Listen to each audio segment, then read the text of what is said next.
And we are live. Welcome to another edition of Off the Clock, the Healthcare Entrepreneur Podcast. As always, I am the captivating, motivating, titillating, and money-making Dr. Karl Born Jr. And I got my main man, Mr. Paulo Chang, in the building. Paul, say what's up to the people. What's good to the people? It's been a minute since y'all heard my voice with Karl on the same line. So what's up, y'all? Hope you guys doing good. Today's gonna be just if you're driving, go home. Today's gonna be good. This one's gonna be fire.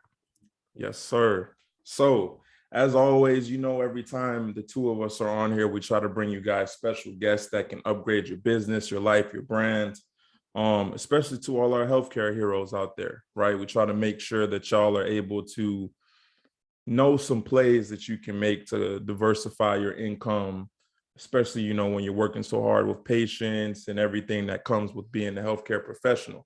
So, this week is no exception. With that being said, this episode is going to be fire because I did not even know what these two are doing is possible. And this episode, honestly, has been in the makings for a little bit now. We just communication back and forth and scheduling. But we were able to kind of talk a little bit at Invest Fest this past weekend. Shout out to everybody who went to Invest Fest. And here we are now recording today's episode. So with that being said, I do want to go ahead and introduce our guest for today. We have two bosses in the building. We have Andy, who's the creator of the 100K Play, a real estate developer and coach who teaches other people how to build new construction using OPM, other people's money. And we also have the lovely Gigi in the building as well. Shout out to Gigi, the go-to person for all things credit, and the other half of this two-person team that's crushing it in the real estate industry. So with that being said, guys, welcome to the show. How's it going? Yes, sir. How y'all feeling, man? Great, thank you. Absolutely. So we like to be respectful of your time. You know what I'm saying? We understand y'all are busy and we appreciate you making the time to come talk to us. So let's get right into it. Right out the gate, we always like to start with the why, because people need to know, why is it that you're doing what you do? And I think a lot of what we're able to build and create as entrepreneurs stems from that why and the root of our why. So right out the gate, tell us a little bit about, why did y'all choose to pursue this field and, how'd you kind of get into it? All right, me first, I got into it because the whole story is like when I first, I had went to prison selling drugs when I was like 18, got out when I was 22. And then I was just looking for something to do. So I went and worked for like a year. Got tired of doing the working, so I went to New York, grabbed me a couple of throwback jerseys and CDs and started selling that on the corner for like 6 years. And at the same time I was doing that, I had went to trade school to learn how to paint cars. And then I was painting cars for a little while. And then I seen this guy that was messing with my cousin. He had like 10 houses. And I knew that, he didn't work, but he didn't do nothing like, I know he didn't really do much. I knew he was in the streets. And I seen he had 10 houses. I was like, dang, if he could get houses, I know I could get houses. So that's when I, probably like a year later, I ended up buying my first house for like $11,000 back in 2012 when they were still cheap. I bought a duplex for $11,000. And then I bought another single family for like 21. But I just kept them. I just held on to them. But in 2016, I decided I want to do this as a business instead of just having properties and renting them out. So I started wholesaling. I wholesaled for a couple of years. I did fix and flips. And then the market started getting crazy and it was harder to find a property with deals. So I just decided to do new construction because it was easier to do and make more money from doing it. It was a bigger check. So in 2000, I just started doing new construction and I've been doing it ever since. But the why I did it was because I had the charges. I was a convicted felon, so it was hard for me to get financing. So, and the only way I knew to get the money, the funding to do it was through credit cards, because they don't check everything they check when you're getting funded from a bank. Credit cards were way easier to get. So what I did was just open up an LLC, start getting high limit credit cards, and then just start taking the money off the credit card and using that to start building. And then when I got in the middle of the project, I just used a hard money lender to finish it. And that's how I was able to doing the whole house using other people's money. And then it's like every house we do, the minimum is like we make a minimum of 100K. And that's why it's called a 100K play. Nah, I love that right there. Right before I ask my second question, Gigi, kind of give us your backstory a little bit too. And how did y'all meet, by the way? So we met through a mentorship. We met through Recession Proof, and Andy hit me up for inquiry removals. It was funny is that at this point I had already been working for myself for a while, right? So he asked me if I wanted to basically work for him, and he'd pay me like a certain percentage of any deals I would close for him. And I said, I don't work for anybody. And fast forward over a year later, here I am working with Andy. All right, so then let me ask these questions too, just because as my mind is kind of like spinning listening to y'all talk, I want to make sure like one, we can ask questions for the people, especially, right? My goal with this episode is that honestly, one of two things will happen. People will be like, yeah, we got to hit them up as quickly as possible. Or they're like, hey, we got enough information to be able to see if I can go out and make this thing work for myself. Okay. So that's where like, I kind of want people to be at the end of this, but this is where my first question starts.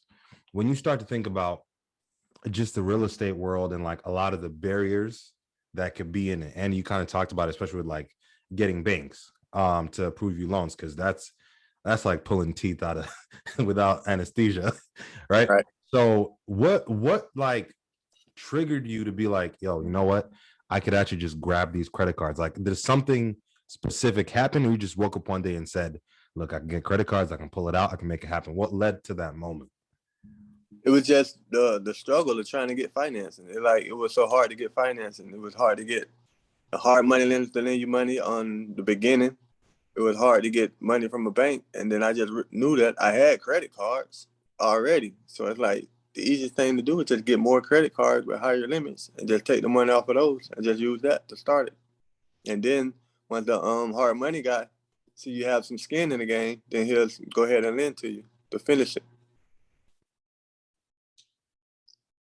So go ahead. So I want to go a little bit deeper into that, right? Because let's educate the people from a standpoint of being able to acquire a property. Kind of walk us through from the front end to the back end what that looks like. You know, for people who are listening, they're like, this sounds dope, but what does that process even look like? And I'm sure y'all, you know, you have your own sauce that you're like, you got to pay for that. But the free gems that you can give, you know, kind of walk us through the process of what that looks like from the front end to the back end to be able to acquire these properties that way. So basically what you have to do is just set up an LLC, you know, have a high enough credit score, and then just apply for, we have like a list of like 10 different, well, I think like 20 different banks that you can apply for to get the high limit cards.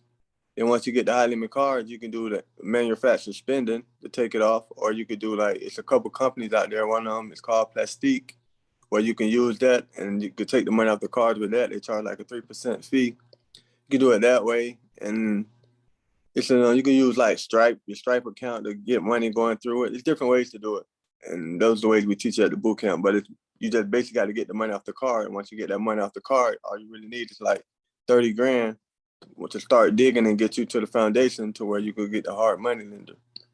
And then after that, the hard money lender finish the rest of it. So basically you need to get that money off the cards and then use that to start building. or to get the lot if you don't have a lot. So my question now is for Gigi, because I think I don't want to move too fast. I want people to understand the other side of it, right? Especially when you're talking about you got to have a high enough credit score to get a lot of these cards. I think a lot of people, there's like this barrier for a ton of people just because it's not like they've done anything bad. It's just life happens, right? And people make mistakes, people miss payments. You know how it goes. So one, for a lot of these cards, what's the required credit score? One, and then two, what are some like 2 or 3 things you normally see that prevent people from actually being able to qualify for these cards? Okay, so just to encourage people, Paul, I was in the Marines, I got out, was married, and I married a gambler. So I ended up divorcing him. My score tanked to the mid 5s, and I got myself up to an 800 credit score within 6 months. Okay, but if I would have known the stuff that I know now back then, I would have been able to do it in 2 months. So it is possible to raise your score within a few months. You don't have to carry that negative score around. As far as a fundable score, you need at least a 720 in order to apply for high limit credit cards. So anything under that, lenders are going to look at you sideways, and that's both for the personal and the business side. A couple of the questions that I get is as far as so Andy mentioned something about creating the LLC, right? When you create the LLC, you're able to double dip, right? So if you have at least a 720 credit score, you can apply for credit cards with your personal report, and then you can use the business to apply for credit cards. So essentially, you're able to get at least like $200,000 on the personal side, and then get another $200,000 on the business side. So a lot of people are thinking like, well, I have to have a good score in order to start the business credit. No, you don't. Like, you can start building the business profile, and then once you raise your personal score, then you can start PGing for the cards and the business side. And then once you have a strong enough business profile, you're able to stop using the cards that you PG'd on, and then use the business as its own person to apply for funding. So wait, hold on, let me add some more. Go ahead, go for it. So what I tell Andy's people, and I mean, I tell this to everybody, you don't have to know what business you want to jump into. Like, I can open a consulting business right now, start building the business profile, the business credit, and then eventually, like, if I want to do lashes, which I would never do, but if I want to do lashes, then I would dip into that field. But by that time, like, I've already started working on the business profile, and I'm able to tap into that money that I can get with the business. And now the way that we show Andy smirking. wait. So then what we talk about at the boot camp is, so we teach them how to take the money out of the credit cards, right? So now we're taking the money out of the credit card, depositing it into a bank account, which is a business bank account, because we're trying to produce statements, right? So we're taking the money out of the credit cards, depositing into the business bank account. So now we apply to lenders that require bank statements. We've already produced bank statements from a credit card. So, before we even get one client. I feel like I just learned secrets I wasn't supposed to know.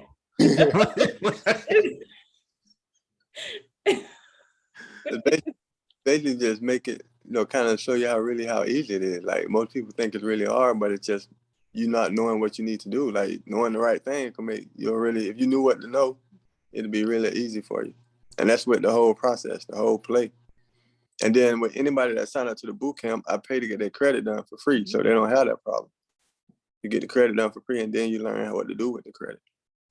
So just as an example, a few years ago, I have an 800 credit score, and I was able to get $100,000 loan on my business. It doesn't reflect on my personal report, and it was a 2.5 interest rate. So what I did is I bought houses. And then I made profit and I paid the loan down. I did all this. I made all this profit without tapping into my own money. I also buy real estate. I buy houses using credit cards. I would do the same thing that Andy's doing, but I don't have time. And then when you buy it with your business side, it don't affect your personal credit. Exactly. It doesn't reflect on your personal credit. Whole It's on the 100K, business. you won't feel it on your personal side. Mhm. It won't mess with your report, your credit score. So let's say that you came to me, Paul, and you don't have a business started yet, right? So, and you have a 720 at the very minimum. What I would tell you to do is apply to all these lenders. I would give you a list of lenders. And then you would apply to these lenders, right? And then now it takes you, depending on what state you're in, I think you're in Florida, it'll take like 2 weeks to incorporate the business. So then I would tell you, okay, now go apply to the business lenders, and then transfer that money over to the business side so your score could remain high if it dropped because of the credit utilization. Mhm. Damn, y'all dropping a lot of gems right now. Before I even ask the next question, go ahead and plug in the boot camp a little bit. Talk to us a little bit more about that. When is it going to be? And what are some other things everybody can expect to get out of the boot camp? The boot camp going to be September 10th and 11th. And what we do at the boot camp, like I said before, we have Gigi clean your credit before you get there. Then once you get there, Gigi gonna tell you like how to hide your utilization, how to get all the money off the cards, how to get the cards, what cards to get. And after that, I'm gonna tell you the 40 steps that it take to build a house from the ground up, every step by step. Then after that, we're gonna have hard money guys. We're gonna have architects, engineers. We're gonna have some of the workers inside the building that's gonna explain to you what they do and let you talk to them, and you can even get the connects if you're in the same area we're in. And that's the first day. And on that second day, we go out on the field. I got like 5 projects going on now. So I ride around and take them to all the projects, show them what's going on, what stages we in, how we got to this stage, and what's next after that. So it's basically like we show them everything we just told them about the day before. So a lot of people learn from seeing it visually, than learning from just hearing it. And it's every 3 months. So not to like extend the period, but he's doing the boot camps every 3 months. Right. Is there a certain amount of seats for it, for like a first come, first serve type of deal? Yeah, we usually hold it for like 50 seats is the max. Okay. Yo, y'all getting this boot camp. Gigi, let me ask you, so from a credit standpoint, how do you go about taking care of the people who say like, this sounds amazing, I would love to do this, but I don't even have any credit at all. Like I haven't even started to build a credit history. What's your process with them?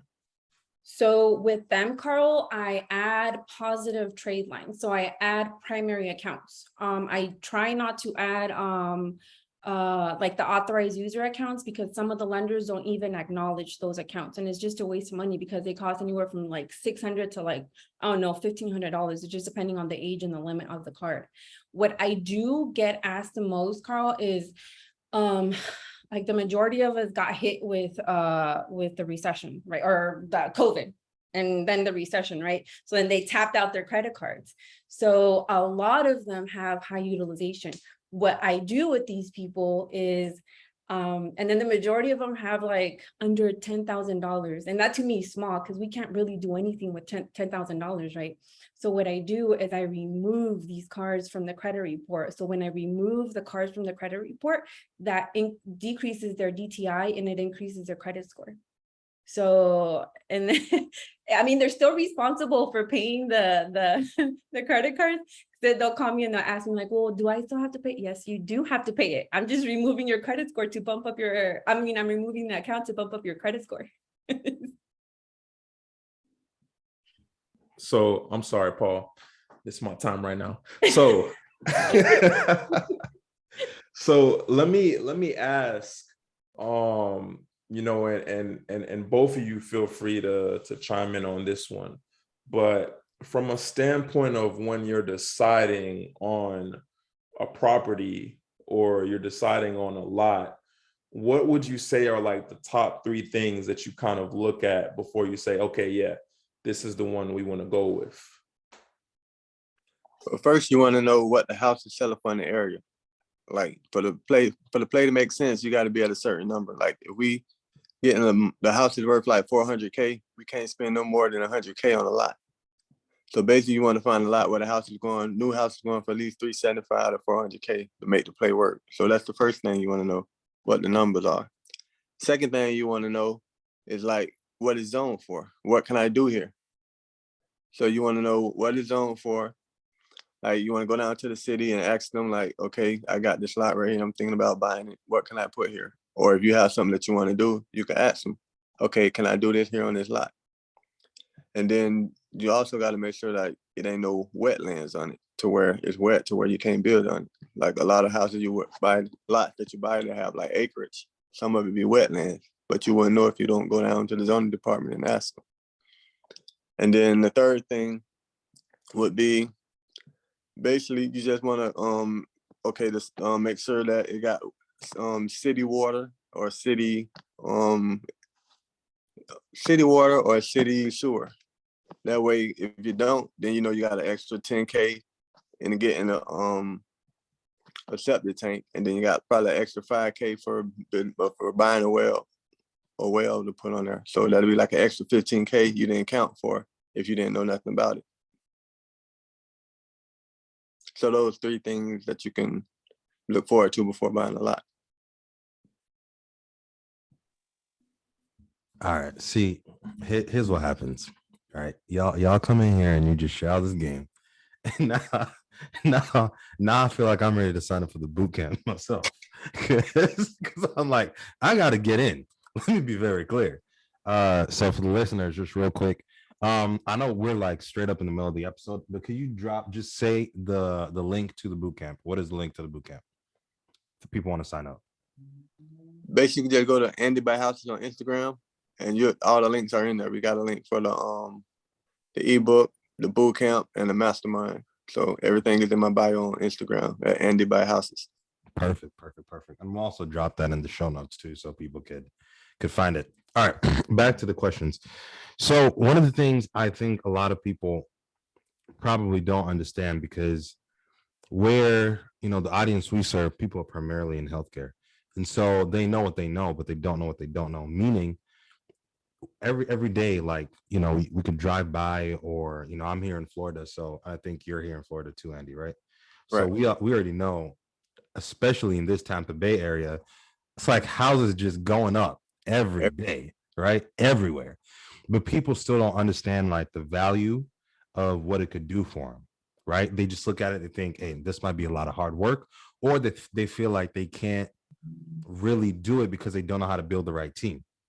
They just feel like they got to do it all within themselves. And clearly, I mean, you guys are a perfect example, right? Y'all were doing what you were doing separately, but then you came together and said, hey, we can make this really work for the people. So when it comes down to like being able to build a team, unless you talk about this in the boot camp, then give us like the light version of this. When it comes to building a team, who are you specifically looking for to be in your squad? Are you yourself going out there and find the lots, or do you have like a realtor that goes out there and does it for you? Like, how do you build your team?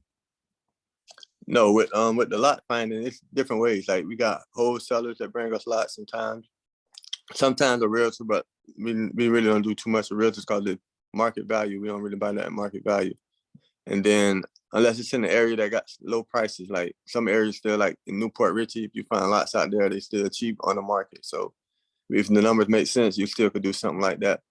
But basically, a lot of drive for dollars is where we find the best lots, going around looking at empty lots. I got an app called Land Glide that we look up the people, look up the lot and see who own it, send them a letter, or either you can send them a text saying that you're looking to buy that lot. That's the best way. That's the best method to find them. So either that, wholesaler rather, or either a realtor. That's like last resort. So on the back end of that, once you're going through and doing all of this, how do you kind of look at your funds from a standpoint of like who you're allocating to, right? So like, for example, is there a certain percentage that people should be factoring for like the architect, and the realtor and, everything else that comes into it? Like, what does that look like, from a perspective of, okay, I got to make sure these people eat so I can eat as well? Yeah, I give them like all the numbers at the boot camp, but mostly it's like everybody got like, you're gonna want to get 3 quotes from everybody that do everything. So if you got or somebody doing your plumbing or your AC or your electrical, you don't want to just ask that one person and just get whatever price he say. You want to get like 3 different people so you can know, okay, if 3 people said, one person said 1,000, one said 12, one said 1,500, then that give you an idea of what you should be paying for it. But if one person saying 1,000, another person saying 2,500, and another person saying 1,100, then you know that person that said 2,500 is way over. So you know it should be somewhere between 1,000 and 1,100. So it's like you want to get different quotes from everybody so you can know like basically what the price should be. But I give them like all the prices that I pay at the boot camp for everything. My question, and I think this will be a question that mixes the two, y'all. So you talked about, you start with the credit cards at the front of the project. And then once you got the foundation and stuff down, that's when hard money comes in. So my question, this really might be a little bit about me, but mostly about the people in the audience. Because I know hard money lending from the other side of it, when you use a hard money to put like, whatever percent down at the front, and then you do it like that. So that's how I've always understood hard money. I didn't know you could start a project and then have hard money to come in midway and take care of it. So what does that look like? One, and then two, when you use hard money like that, does it require a percentage down in the middle of the project, or do they is it like a creative financing kind of situation? No, when you're doing hard money, you don't, by you getting it up to the foundation already, that's your skin in the game. That's your down payment. Okay. So they need to see something before they lend you money. Or like just say if you wasn't doing nothing, then they want 30%. But if they see you got 30% of the work done, they'll just use that as your collateral. And then they'll lend you the rest on the rest of the project. And then what they do is they give you your money in draws. Like you don't get all the money right away. You get it in draws. Like you got to draw a little plan. Like after you have all this done, then you get a draw. What's going to be, you probably get like 3-4 draws for the whole project. They just got to make a draw schedule, and they'll let you know when you can get the money and how you can get it. And basically what you'll be doing is you'll be using your money at first, and then they give you your money back. Follow-up question. This one's for Gigi. So like, how do y'all make it work with like, all right, in the middle of the project? Because I know you were talking about transferring it from personal into the business to keep your utilization down, right? Is there any limitations on what somebody can do? Actually, this is for both of y'all. Are there any limitations what somebody could do once they've transferred it into the business for the personal stuff? What I mean by that is we're in the middle of a project and then another lot opens up, right? Is there anybody that comes in and says, hey, like it's your first project, your second project, we got to see some like experience before you start doing like 2, 3, like, is there any complications that comes with that? Or could you start a project right now, 4 months down the road, another opportunity pops up and you just do the same thing over again? Does that make sense? So you're asking if would the lender still lend on the second project? Yeah. Yeah, like the ones that I have, like he know what I'm doing, and he know that I got the boot camp going on. So anybody that's coming through the boot camp, he knows that I'm behind them. So he'll do it just because of me. It's all about your connection and who you know and who you're dealing with. If you're dealing with somebody that don't know me or know nobody, then they probably won't do it. They'll probably say, well, let's finish this one first, and then after that, then we'll do the other one.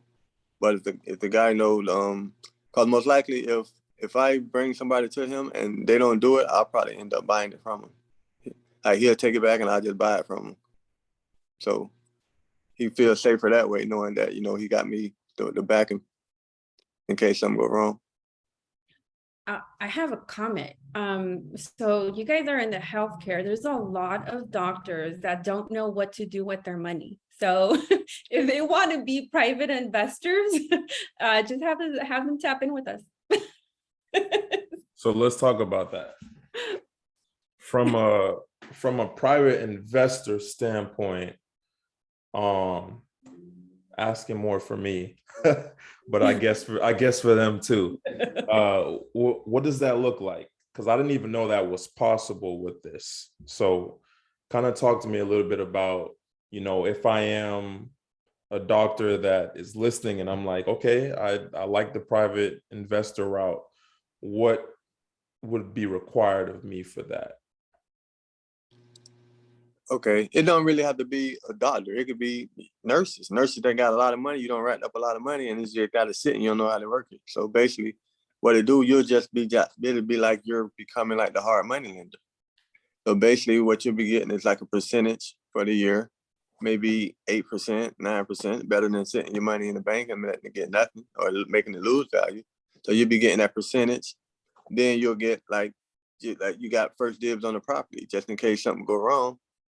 You got access to the property, and most people want to get in most mortgages or most lenders, they love that position because they want to get in real estate, but they don't want to go do the hard work of finding the properties or doing all the work or doing this and that.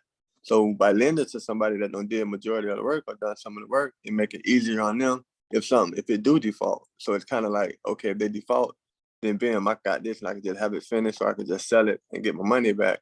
But it kind of puts them in a position to where like, okay, well, dang, now I ain't have to go find a lot. And they did some of the work. So no, it just take me a couple more, another 50,000 to finish it. And I can make the 375 or the 400 instead of just making the little 8% that I was going to make. So it kind of like works in their favor.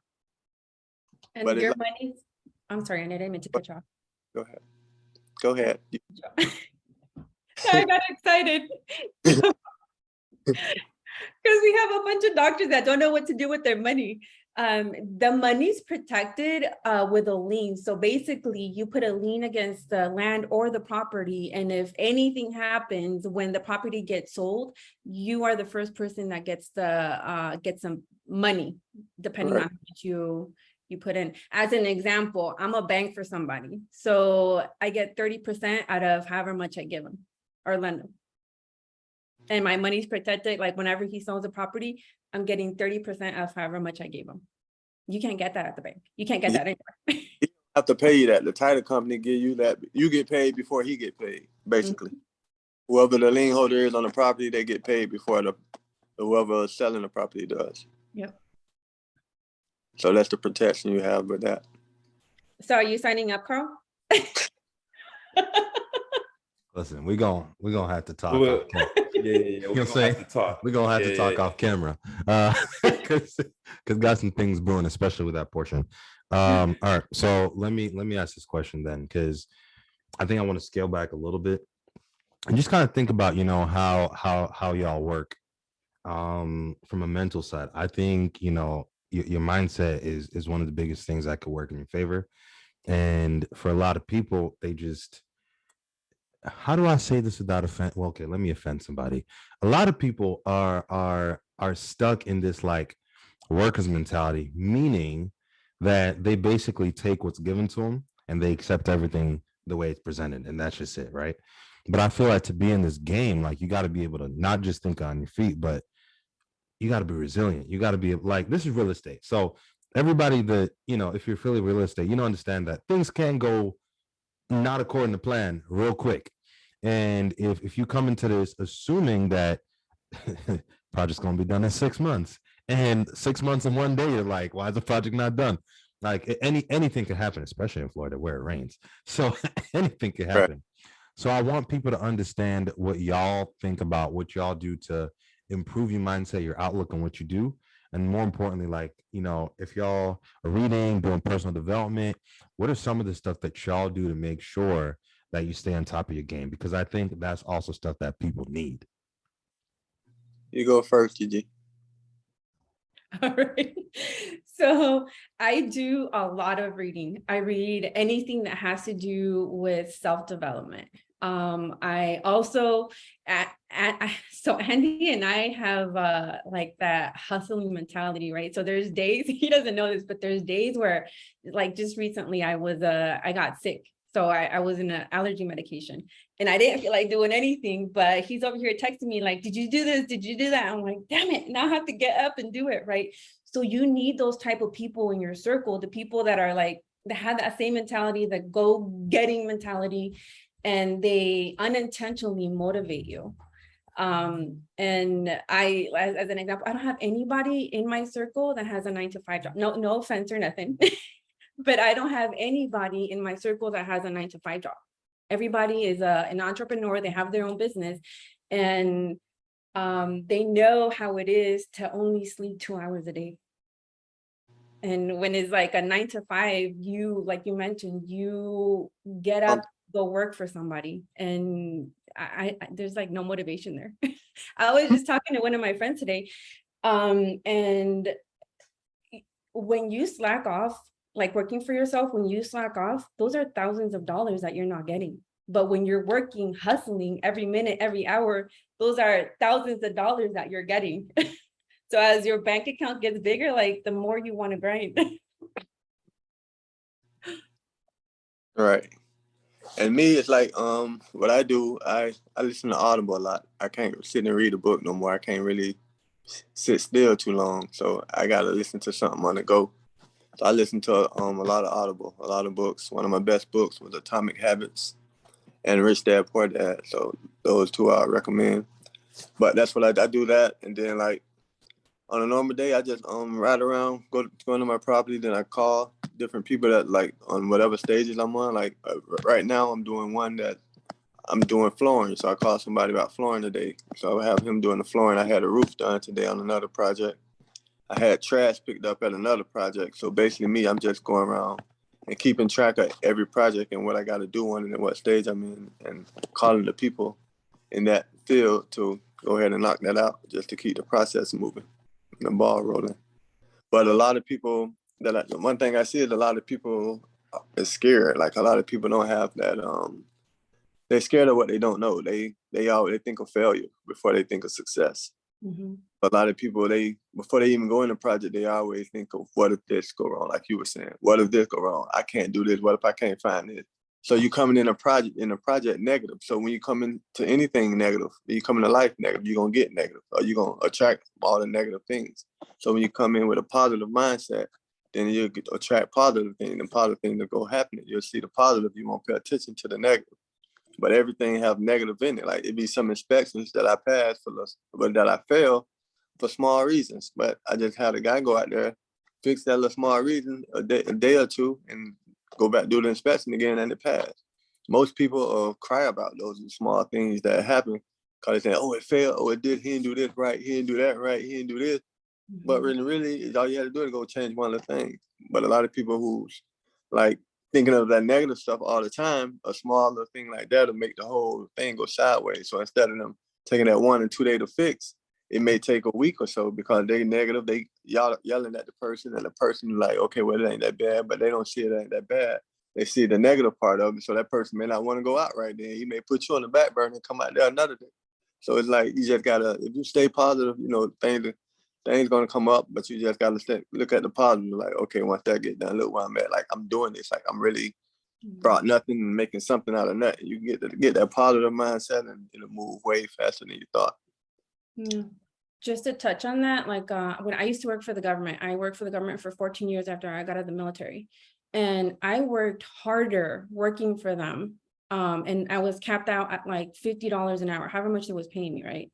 And I worked harder and I couldn't make any more money. But now if I work harder, I make more money. Right. Yeah.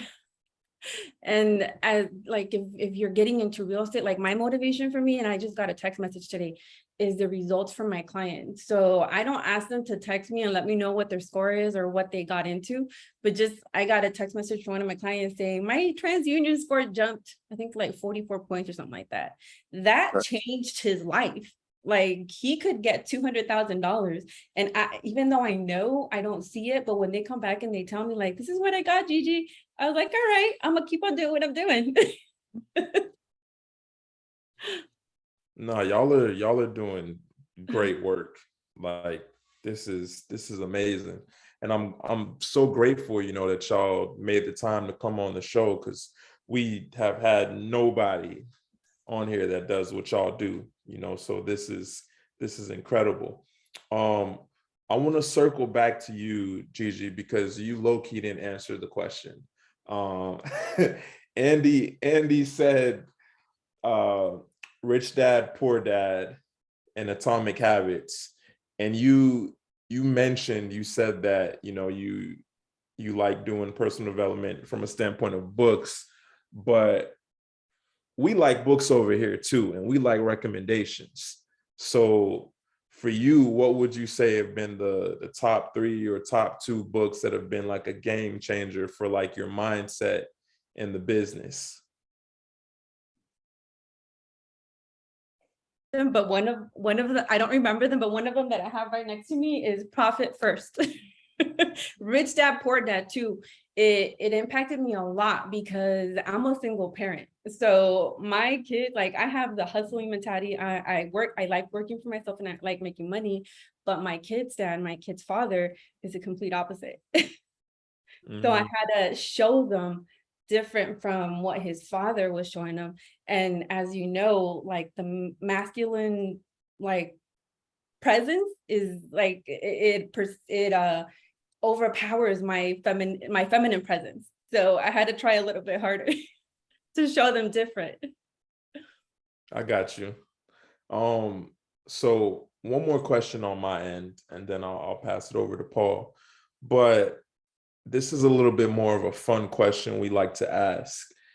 If y'all could put and it could be just real estate or it could be entrepreneur in general, but if you could say, who would you put on your Mount Rushmore of entrepreneurs or real estate?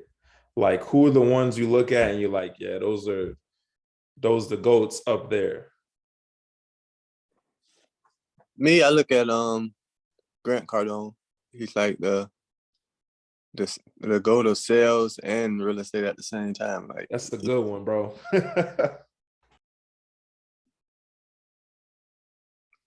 Gigi. I'm sorry, I was muted. I would, to me, I would say, pardon me, like I have a short-term memory problem here, but it's the Apple produced the CEO for Apple. That would be the person for me. I don't. Much respect.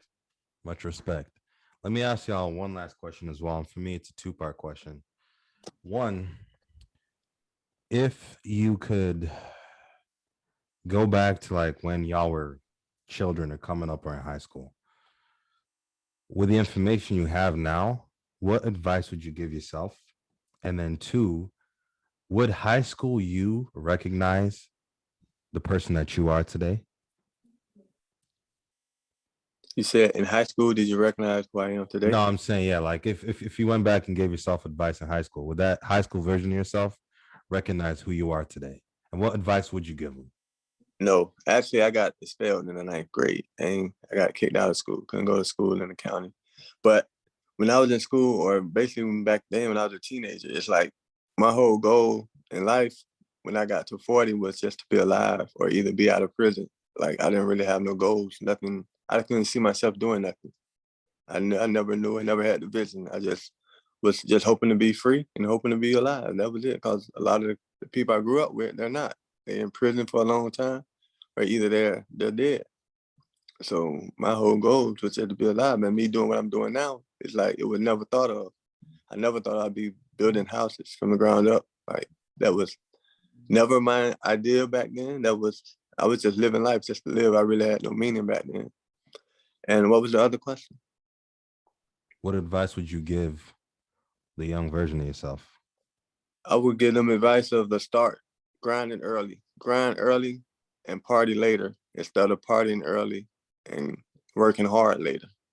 I tell you to do the opposite. Like grind like while you're young, get everything set together, get your money up. You get in your 30 to 40, you be stacked up, then you could just party. You could retire early. instead of everybody working, partying out their 20s. And then when they get to their 30, 40, now they want to try to work harder. Now they want to open business. It's like we're working backwards the whole time. I have always been a very competitive person, and I didn't see that in myself. So when I was in high school, I was on the borderline to get kicked out of high school too. I would always miss school, always. And they told me, if you don't start coming to school, we're gonna kick you out, right? So I got my act right. But when I was working at McDonald's, and the store manager there was a retired Marine. So he basically told me, he said, Griselda, the Marines isn't for you. It's for men, and it's too hard. So what I did is I walked into the recruiting station that same weekend, and I enrolled in the Marine Corps. And it's been downhill, but it's that competitive side of me, where if I feel like I can do it, but people are putting like a ceiling on me, I'm like, all right, I'm gonna go ahead and try to do it. And I didn't see that before. So I would tell myself to challenge myself earlier. What was the other question? I think you answered it. It was just, Okay. Would the young you recognize you right now? Oh no, like I said, I wasn't, I mean, I was in high school, but I wasn't in high school. So, and I didn't really know what I wanted to do. Now I have a goal, and I have a mission, and I have a vision. Back then I didn't. Yo, thank y'all. Like this was a great episode. Dropped a lot of gems. Appreciate you guys making the time. So just again, before we let you go, for those that are listening, go ahead and leave them with, contact information, how they can get in touch with you, and plug in the boot camp again. Okay, I'm Andy at AndyBuysHouses on all platforms: Instagram, TikTok, YouTube, AndyBuysHouses, and bootcamp September 10th and 11th, where we teach you how to get the high limit credit cards, take the money off the credit cards, hide your utilization, and build a house using that money. And for the people that already have the money, it's it's an even bigger and better thing for you to use your money to do it. And once you do that, you can just get a refi it, and then all the refi money is tax free. You don't got to pay taxes on that. So another thing I'm doing too, like I got a couple properties that I'm building that I don't owe anything on, because I don't stack up my money. I just throw my money back into real estate. So once I build them houses, I can refi, take 200. Well, I just take 300 out of each house. Just take 3 houses, and I could take 900,000 out of them 3 houses tax free. So that's like another little quick little play for me to just, put my money in instead of just letting it sit up in the bank. And I am found in all social media platforms under Miss C Notes, and it's MSCNOTES. And I help you guys set up businesses. I have challenges every month. And I do credit repair, business setup, personal funding, and business funding. And I challenge you guys to get out of that 9-to-5 job and start your own business. How you spell Miss C Notes? It's MSCNOTES. Okay. Perfect. Appreciate y'all. Man, I really hope listeners, y'all getting this boot camp, because it sounds like y'all are going to get some really good gems. If you've been thinking about getting into real estate, this sounds like a really good way to get in. And you got 2 of the best people in the game right now to teach you. So Andy, Gigi, appreciate y'all. Thank you for coming on and dropping some gems with the listeners. To our lovely listeners, as always, if you guys need any SEO help, feel free to reach out. Off the Clock SEO. We got you for all your SEO needs. But until next time, peace, many blessings.